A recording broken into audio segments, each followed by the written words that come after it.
নমস্কার বন্ধুরা, মামনি রান্নাঘরে সবাইকে স্বাগত জানাই। আজকে নিয়ে এসেছি একটা নতুন রেসিপি। আর একটি আলু আর দুটো বেগুন, চিংড়ি মাছ দিয়ে চচ্চড়ি। প্রথমে আমি আলুকে ভালো করে কেটে নেব টুকরো টুকরো করে।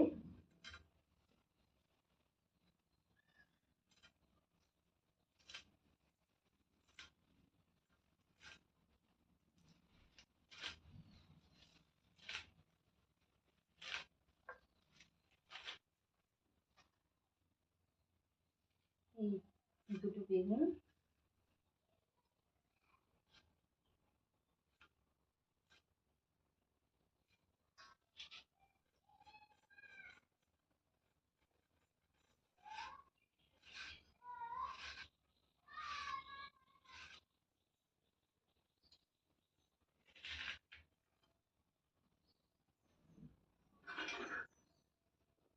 একটা পাত্রে রেখে দেবো।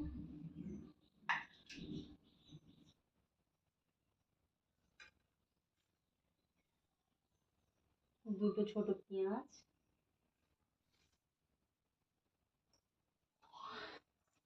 বেশ বন্ধুরা, আমি সব এক একে সবজিগুলো ভালো করে পরিষ্কার করে ধুয়ে নেব। এবার উনুনটা জ্বালিয়ে নেব।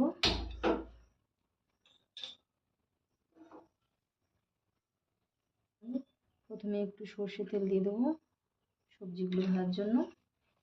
পেঁয়াজ কুচি, একটু রসুন 3-4টে থেঁতলা, আর বেগুন টুকরো টুকরো করে কেটে নিয়েছি, আর নিয়েছি আলু টুকরো।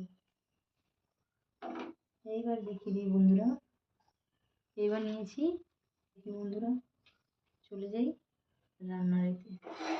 প্রথমে আলুর টুকরোগুলো সামান্য নুন দিয়ে দেবো ভাজার জন্য। দেখুন বন্ধুরা, এবার আমি কড়াই থেকে নামিয়ে নেব।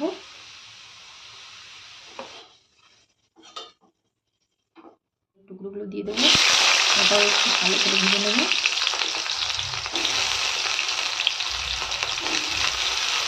দিয়ে দেবো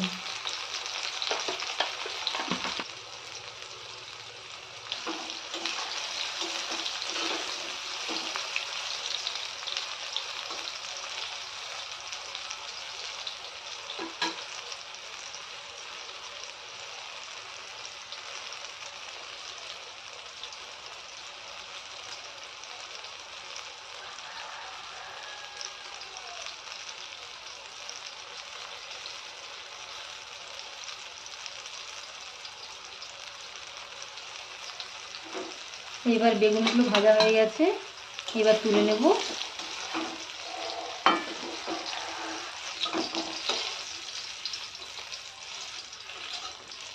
আর তেল দেব না কড়াইতে, যেটুকু সামান্য তেল আছে ওই তেলেই হয়ে যাবে বন্ধুরা। এবার প্রথমে আমি দিয়ে দেব দুটো শুকনো লঙ্কা কাটা, তারপরে দিয়ে দেব 5 ফোড়ন, পেঁয়াজ কুচি,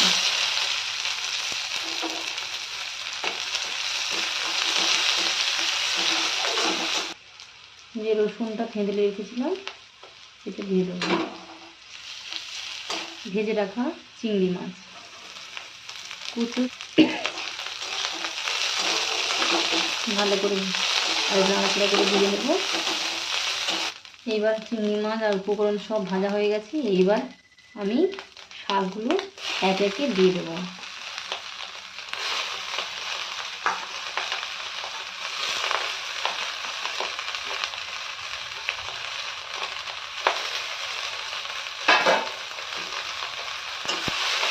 একটু ভালো করে নাড়া দেবো।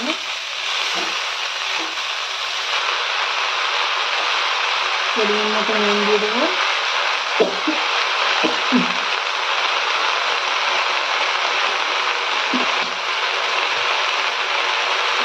হলুদ গুঁড়ো দেবো একদম অল্প, সামান্য। আগে বেশি হলুদ দিলে ভালো লাগে না। ঢাকা দিয়ে দেবো। এবার চাপাটা খুলে দেখবো।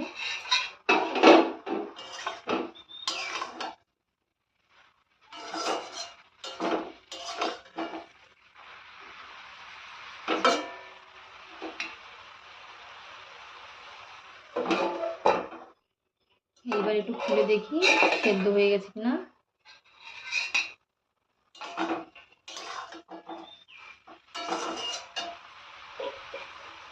অল্প একটু লঙ্কার গুঁড়ো দিয়ে দেবো।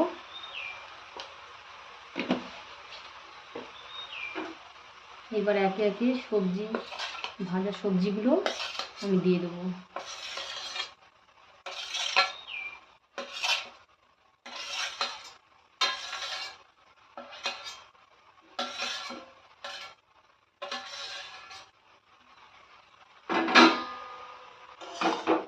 ভালো করে নাড়াচাড়া করে এবার হয়ে এসছি বন্ধুরা।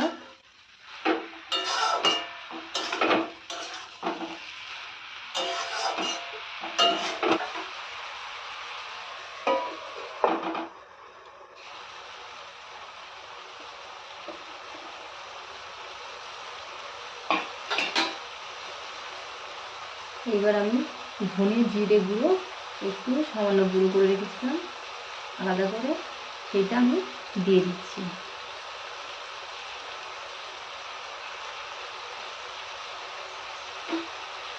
আমার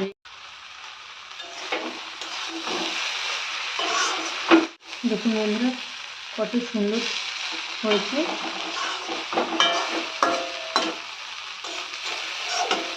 যদি ভালো লেগে থাকে বন্ধুরা লাইক কমেন্ট শেয়ার করবেন, শেষে সাবস্ক্রাইব করতে ভুলবেন না।